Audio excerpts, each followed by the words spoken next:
Oh, hey guys, you made it back for part duh. You're like, oh my god, Rosie, you're such a genius. My attention is spammed. But thank you for coming back to part two.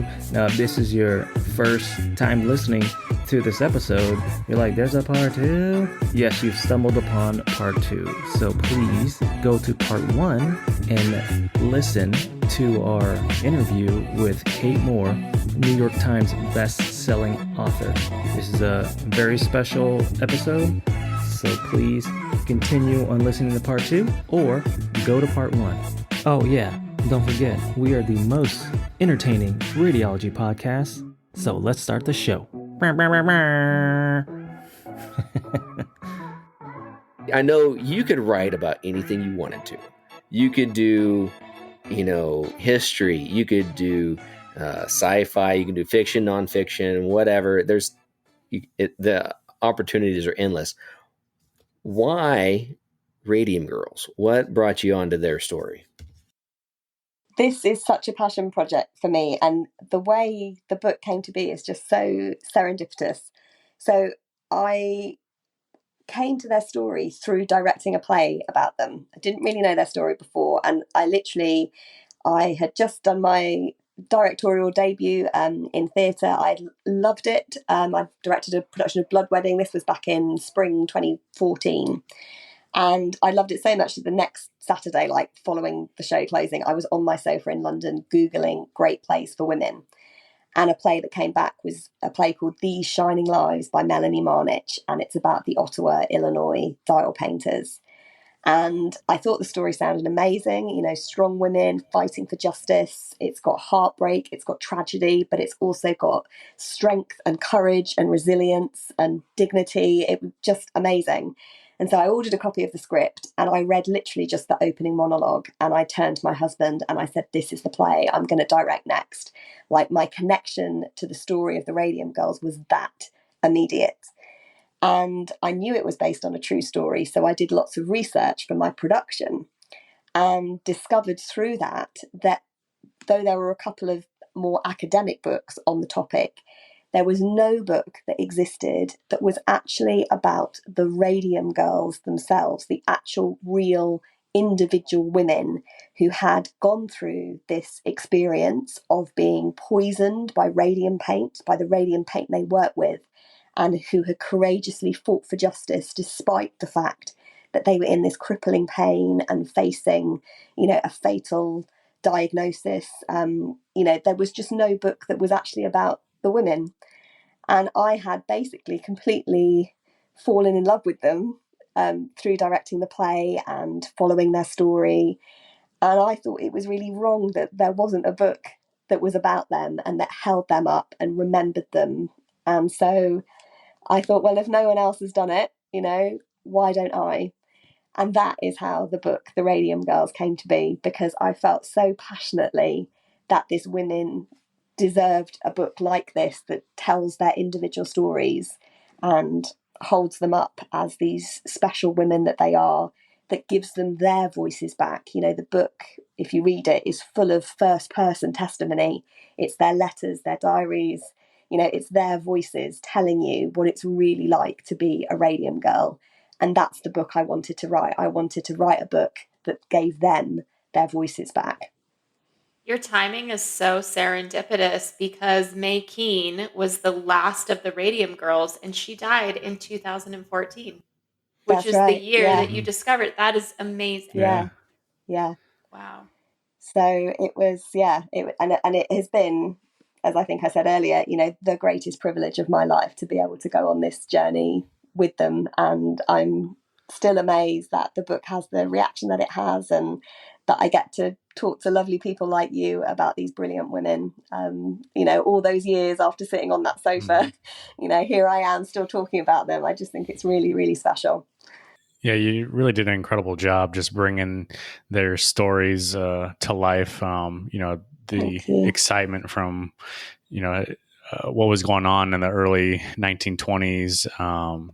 Women just start getting, the right to vote and being able to hold jobs. And, you know, the glitz and glamour, literally, that was offered as to be a radium dial painter at the time. You know, it'd be like one of us being doing our dream job of X-ray techs. And so, and then the heart-wrenching story of, what happened to these girls and how their symptoms and their illness was just kind of played off, and people that are supposed to have your side, the doctors, that played ignorant to the fact that it was actually the radium killing these girls, and how hard they had to work to seek justice and finally get people to listen to them and have their story and to stick with it for so long, and while being sick and just trying to stay alive to see it through the end. It was just really heartbreaking. We're going through each of the characters, especially the Otto girls, that I think you did a really great job when they finally had victory till the end. So. Thank you. They did a great job. That's you were able to share the story, right? You can only write the story that they lived. So they did a great job, and it was a gift for me as a nonfiction writer. And a nonfiction writer who tries to write a nonfiction book that reads like a novel. The fact that they had that glorious ending, is what makes the book, but it's what makes the story and makes the history so special. Yeah, I mean, it's even truer that it's a true story in the real times, and from what came from it, I can't help but feel blessed and not blessed the fact that they're the ones that had to suffer to get to where we are today, with all the regulations and where medical imaging is today, and how the strict safety standards and education and everything that has to be involved to get to this point to where radiation can be used for good and not for bad. Yeah. And I think that harks back to the point you were making about Henrietta Lacks. That's part of the parallel between the stories. The fact that what she contributed, is still resonating today, has had, that impact decades and decades after what she went through. And it's exactly the same with the Radium Girls. What they went through directly impacts today and has left this extraordinary legacy behind.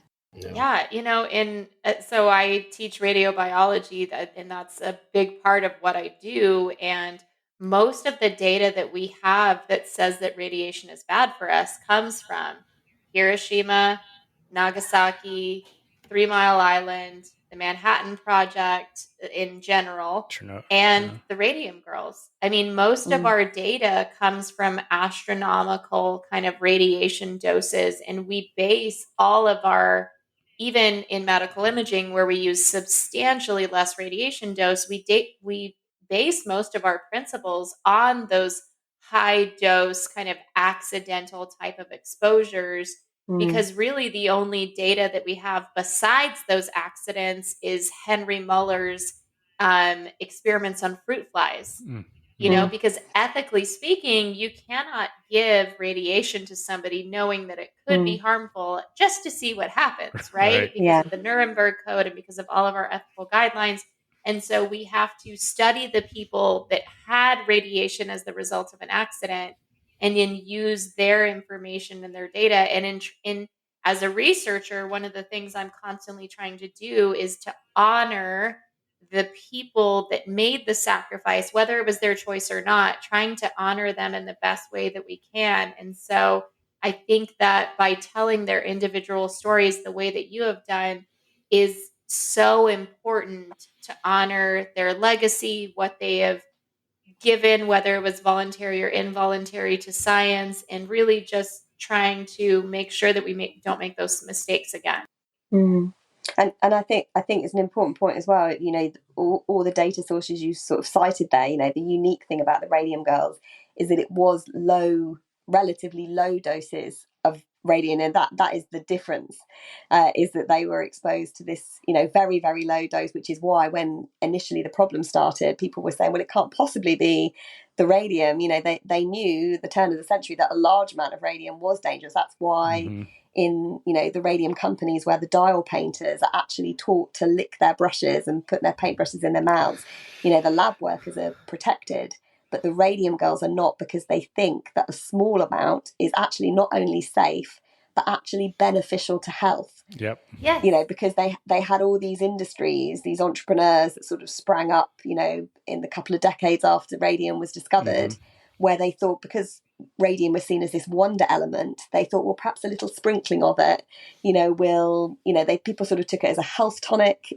People put it in cosmetics for a brighter complexion, in toothpaste for a brighter smile. It just seemed, people just didn't believe that a small amount could actually kill you and harm you and cripple you, which is what happened to the radium girls. Because they were all these other industries around. People were making money out of it. And the result, as I say, long term, is that you ended up with this group of women, as the dial painters were, who had been exposed to this very low level radiation over a long period of time, and specifically had been ingesting it, which is obviously, again, another difference in the data sources that you're looking at when you're assessing the damage that radiation can cause. This was in their bodies and in their skeletons, destroying them from the inside out. Yeah. And we have, in radiation safety, we have this theory called hormesis. And hormesis is, in small doses, radiation has actually shown a J curve, which is, in public health terms, it basically shows that it's a positive, negative influence. And so what it says is small amounts of radiation are actually good for us. What they do is they boost our red bone marrow to make extra red blood cells and things like that.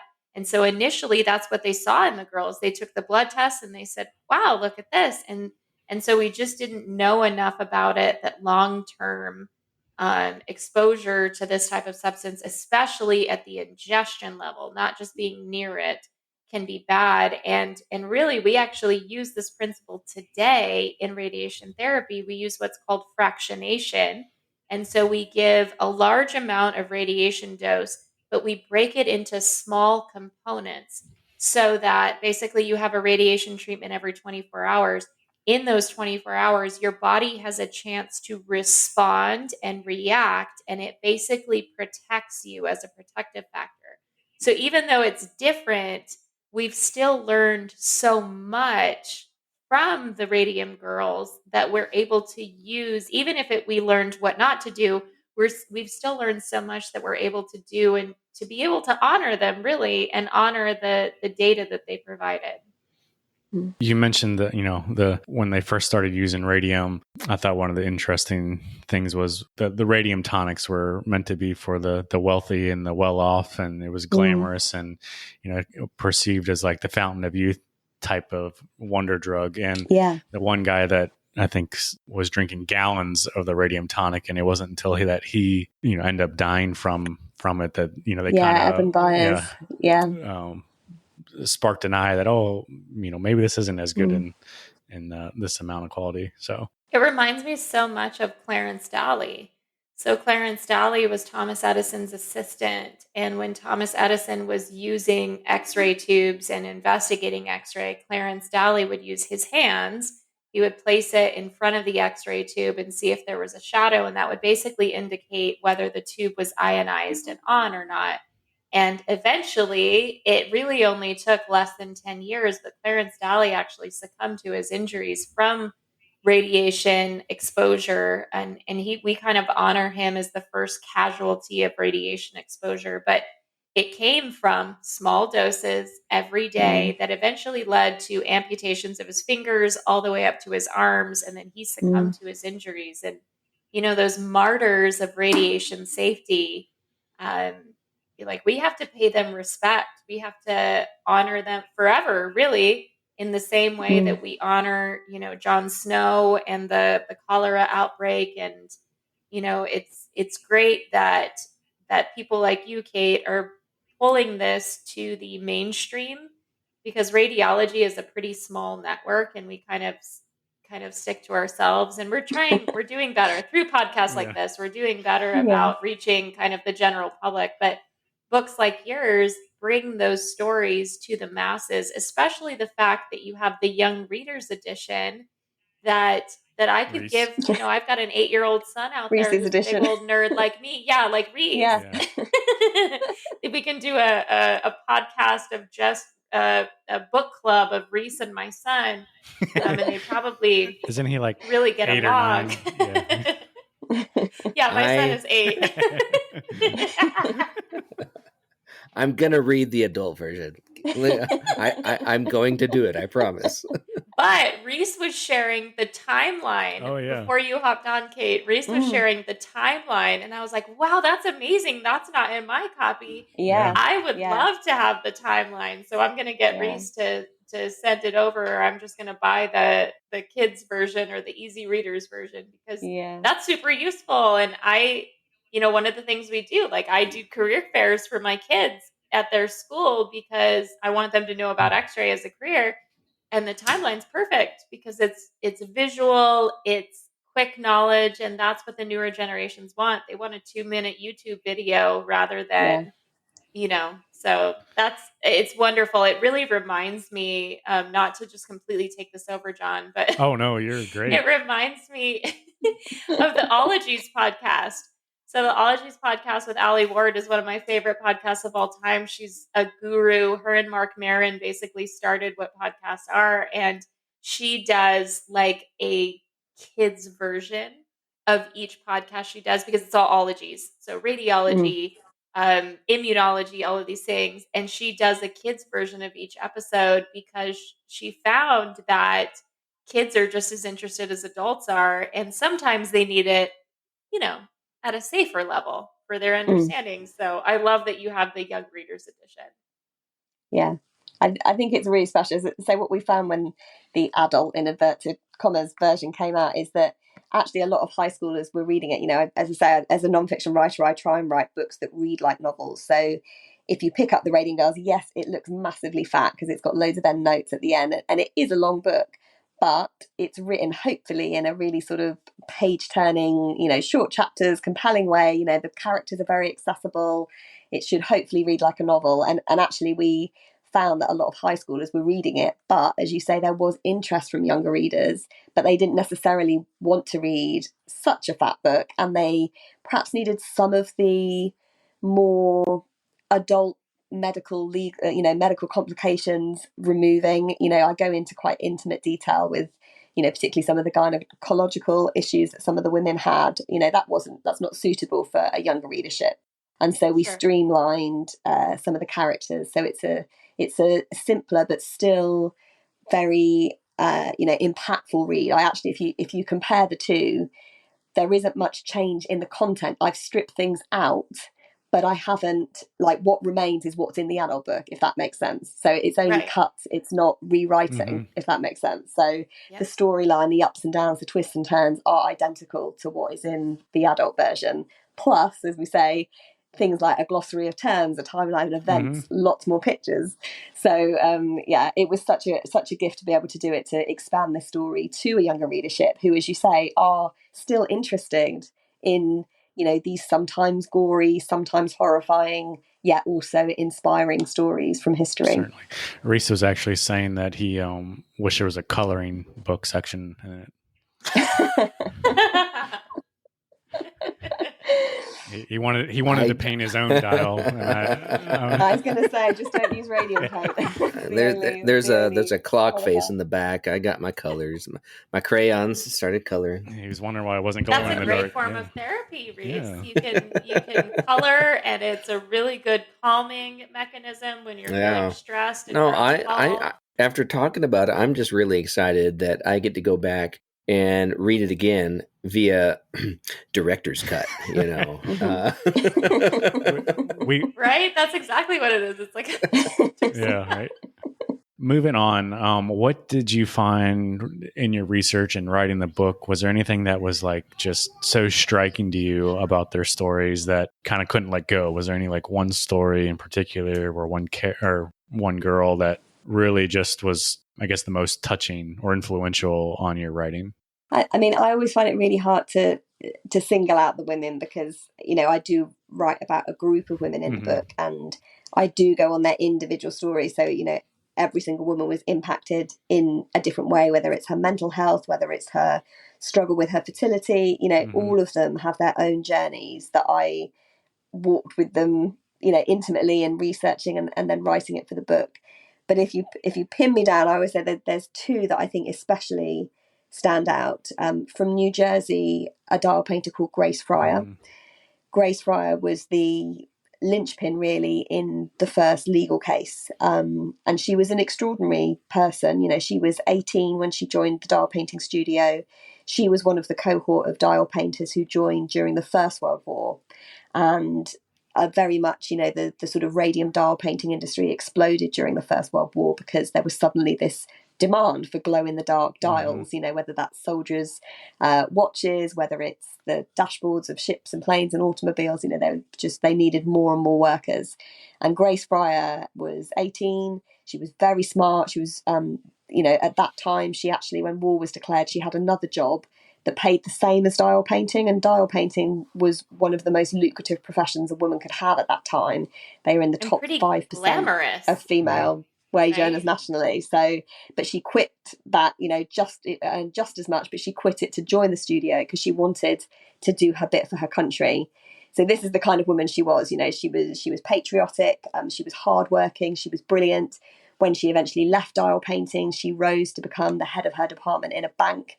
I just think, you know, everything you learn about her, you just think she was extraordinary as a person, you know, ahead of her time and so smart. And she was the one who, when everything was against the women, when they couldn't get a diagnosis, when every lawyer said, no, you don't have a case, or we can't win this case for you, even if, you know, we can't think of a way of winning it for you, even though clearly there's you know, been something heinous that's gone on here. Grace was the one who kept knocking on doors, who refused to take no for an answer. And it was thanks to her that, you know, they did finally get a lawyer and embark on this landmark legal case to try to hold their employers responsible, and also to, you know, raise awareness of the fact that this was going on as well, you know, to protect other women and other workers. So Grace, I think, was extraordinary, you know, for that reason in particular, because she really led the charge in the fight for justice. And the other woman who really stands out to me personally, and I think to most people who read the book as well, is a woman called Catherine Wolfe Donahue, who comes from Illinois, because there's 2 centres of dial painting I write about in the book, in New Jersey and in Illinois. And Catherine is very different from Grace in a way. She was very quiet. She was very family oriented. She just wanted a quiet life, really. Just wanted to, you know, love her husband, love her children, do a good job, be in the community. She was very religious, you know, a very different kind of makeup of person, I think. But her story is so compelling because when faced with this awful situation, she knows that, you know, she's very, very sick. She has seen her friends dying around her. She is chosen as the lead litigant in her legal case. The fact she's suing at all is extraordinary given kind of the type of person she was, but, you know, it was the right thing to do. And in Catherine's case, even though she knew it might kill her, she was determined to hold the company to account, to give evidence on her deathbed, to use her last breath, if that is what it took, to ensure that this evidence was given, to protect other people, to try and win compensation for her husband and for her children, to ensure that, you know, her friends were hopefully protected, would hopefully also win compensation. You know, she literally gives evidence on her deathbed at home in order to try to hold the company to account. And I just think her story, the strength that she showed, the determination to do the right thing, is also really, really special. Yeah, I think Catherine was definitely one of the most dignified and showed the resistance all the way to the end. You know, just one of the things that we just don't even think of is, you know, they were holding the litigation at her home while she's on her deathbed. You know, the fact that, you know, they would come to her house and let her show her story, because the Radium Dial company, with her, their move in the litigation was to just delay, or appeal. You know, and they wanted these girls to die from this illness because then they could basically free of their, exactly. Yeah. So, I think she was one of the more touching characters as well. Yeah, I think that in the young readers version, there's actually quite a number of pictures of her giving testimony in the court, and then going on into her house with the people gathered around her bed, and her actually demonstrating the how they the lip dip and paint technique for the jury to observe.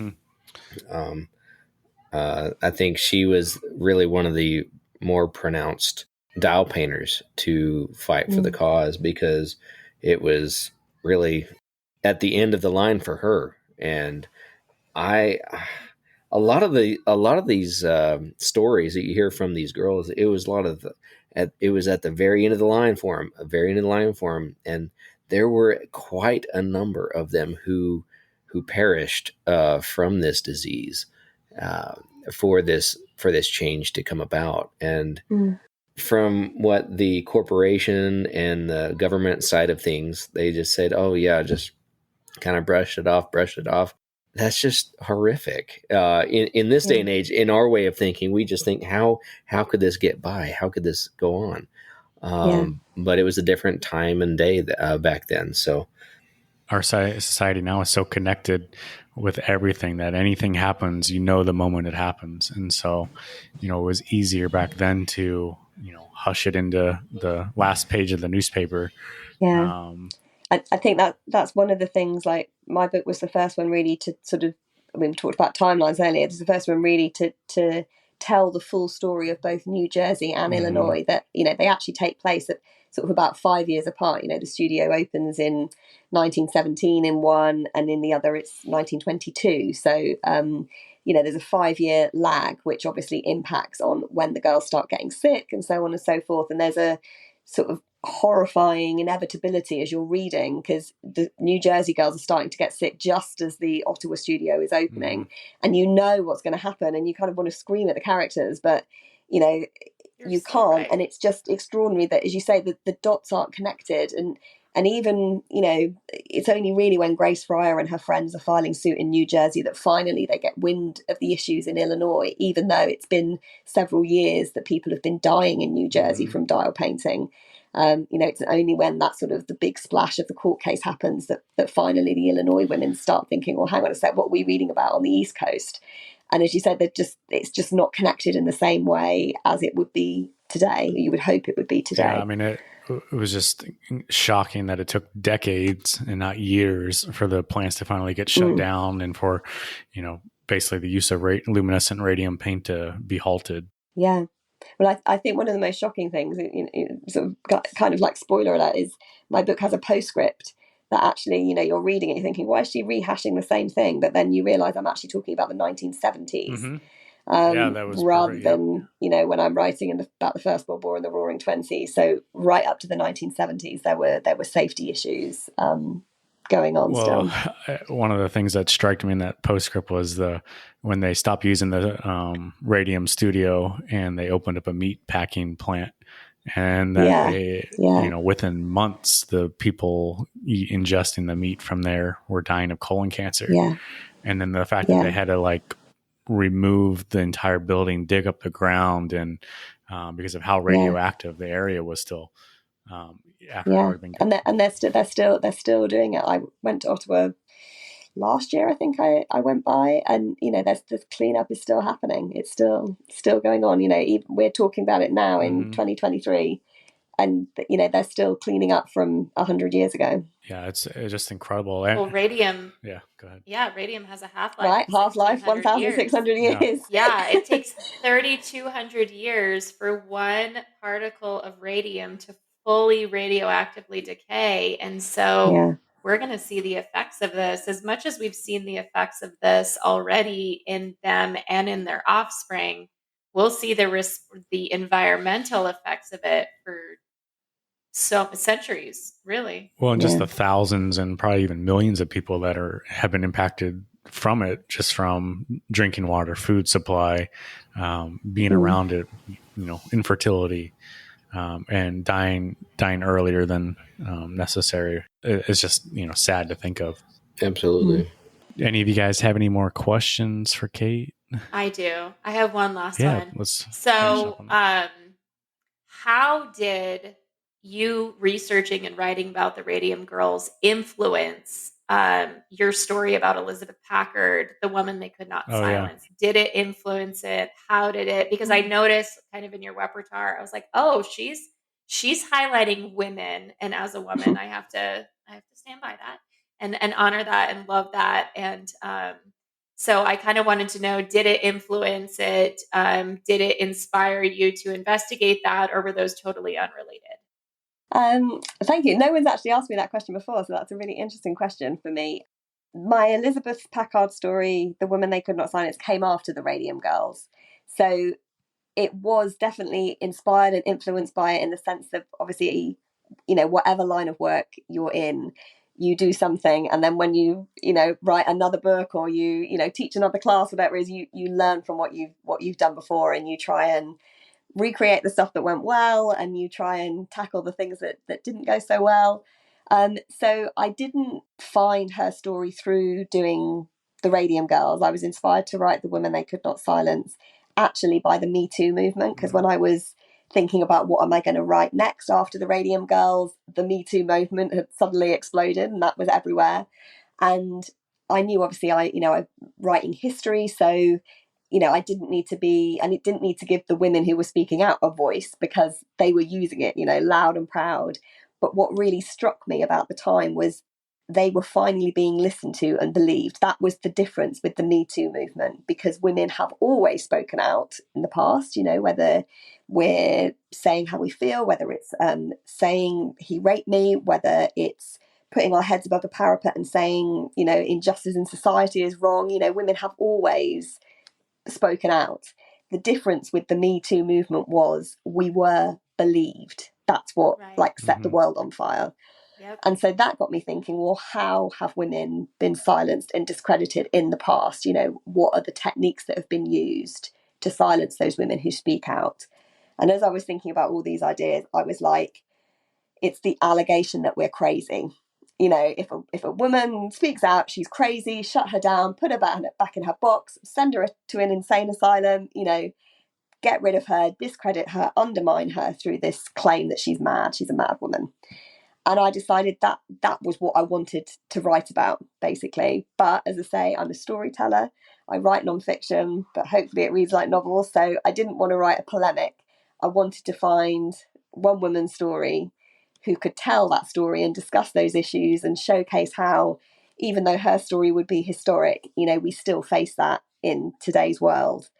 And so I went looking for a woman in history who was a sane woman, who had used her voice, been called crazy, and that was her journey. And so I found Elizabeth Packard in this random University of Wisconsin essay that I just found online. I think it was headed Lunacy in the 19th Century. And there was a single paragraph about Elizabeth Packard, about 4 pages in. And I Googled her and I was like, she's amazing. She is the one that I'm going to write about. Because her story is amazing. She's literally kidnapped and sent to an asylum by her husband just because she disagrees with him. There's a courtroom drama because she has this landmark legal trial to prove her sanity. There's like the gothic horror of taking you inside the insane asylums of the 19th century, what they're really like, the spookiness, the horror, everything that you would imagine a 19th century insane asylum to be like.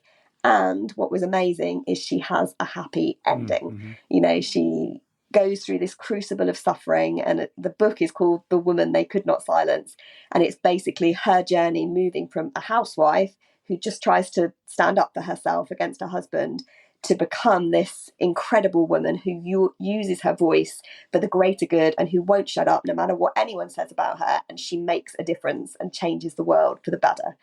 So and the biggest gift of all is that she was this amazing writer, and she kept journals in the asylum and she published her memoirs. And so I had this amazing gift of first person material, just as I did with the Radium Girls, that I could write her story and, as I say, give her her voice. Her voice was always there in the records, in the books that she'd left behind, in the journals she'd kept, but no one had ever sort of put that megaphone to her mouth before and allowed her to tell her story and to let this story sort of have impact.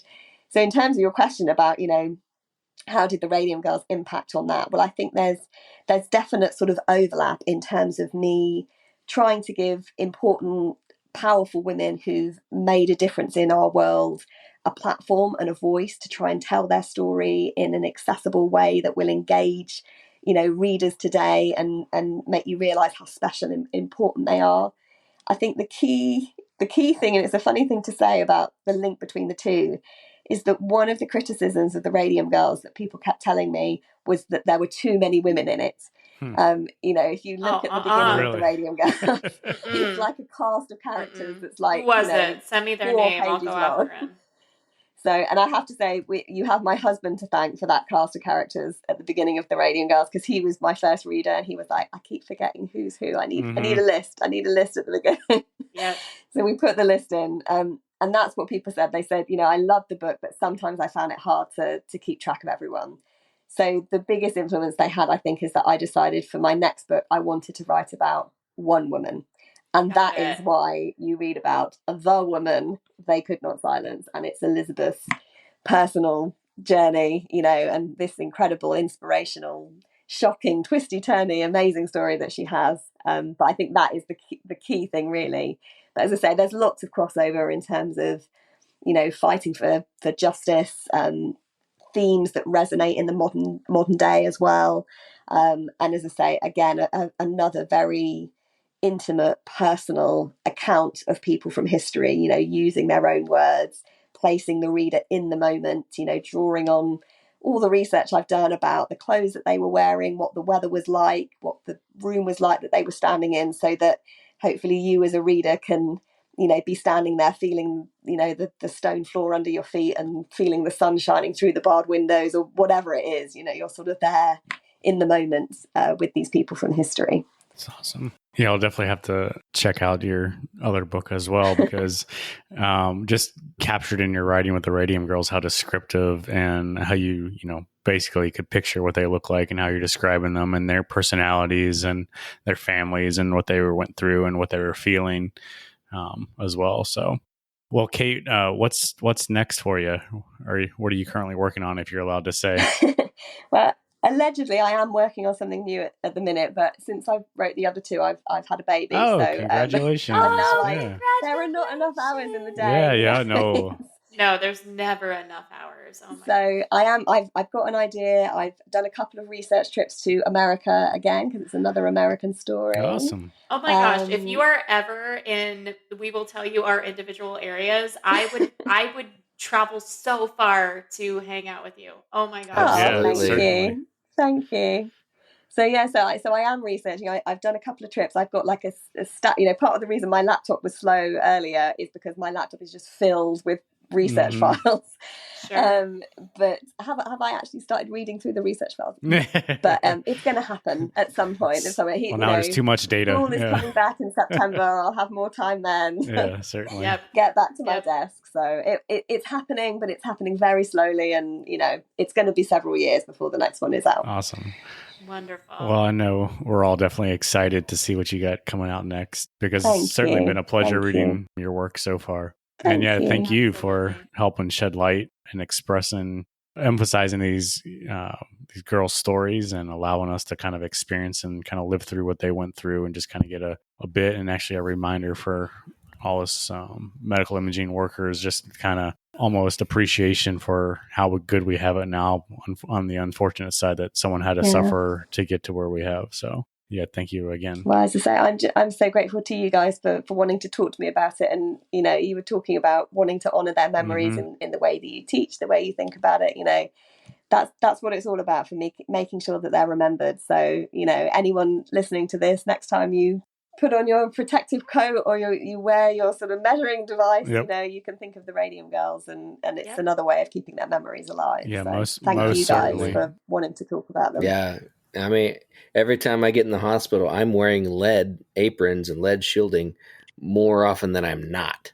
And, for the people I'm working with or working around, or even the patients I'm seeing, it's just a good reminder as to why we're doing this, why we take these steps to prevent, what happened in previous years. And it's sad to say that the most often reason why we have rules in our workplace is because probably someone died because of it.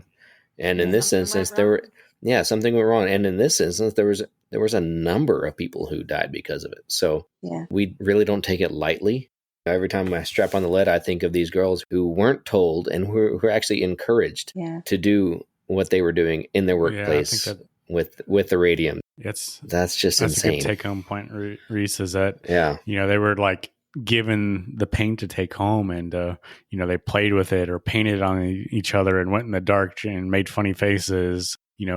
Just so innocent. And I think is really what's heartbreaking is that they didn't know, and they thought this was actually healthy and making them better and more glamorous than they already were. So yeah. And part of the investigation, and I think you did a really great job of explaining, is how the women had to disrobe to be examined.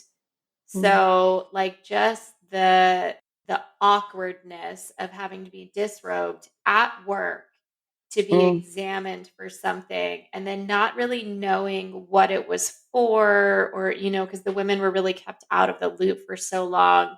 I think you did such a great job of kind of describing the manner in which they were examined. This is not a medical office. I'm not asked to change into a gown. I'm not being explained what's going on. And, that's really why we do a lot of the things that we do today, why we describe everything that we're doing, so that people know why we're putting them in that extremely vulnerable position. Yeah. Yeah. And for almost better or for worse, they entrusted these doctors to tell them that if there was something wrong with them. And, that is one thing we didn't touch on, was just how blatant ignorance that these doctors showed to these girls, and reassurance by the company and by the doctors that everything's okay. And really they're just, measuring how much of a ticking time bomb and risk and liability these girls were. And they didn't really give much care or thought to what is actually happening to them. Capitalism, and of course it overrode humanity. Yeah. And of course it goes beyond ignorance as well, to at the point when the companies start realizing what's happening, where they start employing doctors deliberately to mislead the women and keep them in the dark, and which was send them off in another direction. And, even unheard of in that time as well. Have what kind of factory has a doctor if it's if there's things that are unsafe, or they're being told it's safe and not unsafe. It led to our forms of conflict of interest. So, we can't be hired in certain positions because there's a conflict of interest, because I have a vested interest in this particular company.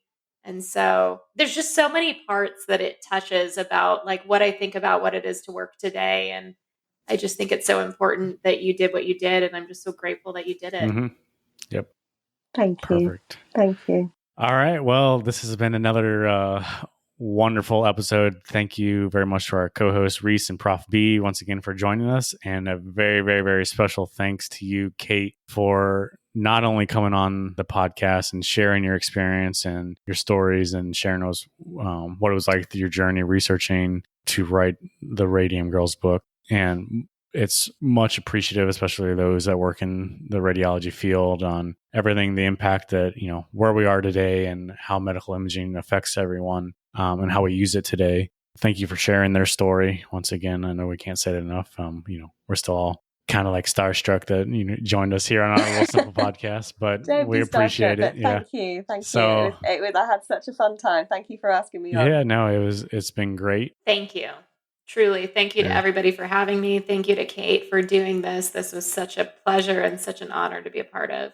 Yeah, I echo that. I thank the catheter jockeys for letting me entertain my thought of, bringing this forward. I think it's very pertinent. And Kate, thank you for answering the call to join us. I think that's my pleasure. Really excellent to sit here and visit with you one-on-one about the Radium Girls and the doll painters and the struggles that they went through. My wife actually keeps asking me, because of previous Catheter Jockeys episodes, historically, has been about Chernobyl, and now I'll talk about the doll painters. And my wife keeps asking me when we're going to talk about something that's not so depressing, because she wants to know something fun and enlightening about radiation. I was like, well, there's really not there's not one. It's not fun. I'll tell you, it's not fun. There's not much with radiation in history that has turned out well. No. And I appreciate her for trying to find something relatable that we can connect on after the kids go to sleep. But there's really nothing enjoyable about radiation. So Awesome. All right, everyone. Well, thanks again for joining us in another episode. If you haven't already, please go check out and buy Kate Moore's book, The Radium Girls, and also The Woman They Could Not the young, the young readers. young. I'm going to donate that to my kids' school now. Like 100%. I'm going to buy it right now, and then Monday morning I'm going to show up at their school with a donation. Yeah. I need to go buy the R-rated version. Reese is also short on coloring pencils as well. If anyone wants to donate some, he's got a lot. It's back to school time. You can get them for like 50 cents at any local large store that I will not name individually. Thanks, guys. Love you. All right. Once again, take care. Thanks again for joining us. All right. Kate, appreciate it. Thank you so much. All right. Bye. Bye.